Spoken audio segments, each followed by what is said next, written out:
മനോഹരമായൊരു യാത്രയാണ്. കടലുണ്ടി എത്താറാവുന്നതിന് മുന്നേ ഉള്ള കാഴ്ചകളാണ്.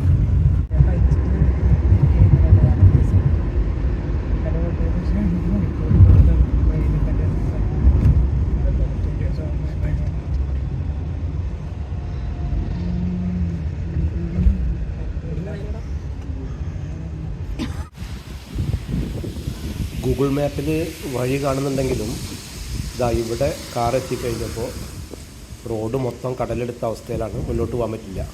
പക്ഷെ കുറച്ച് പുറകോട്ടെടുത്താൽ തന്നെ നമുക്ക് കടലുണ്ടിയിലേക്ക് തുടർച്ചയായിട്ട് യാത്ര ചെയ്യാൻ പറ്റുന്ന അവസ്ഥയാണ്. എന്തായാലും മനോഹരമായ കാഴ്ചയിൽ ഈ അവസാനം എത്തിയാലുള്ളത്.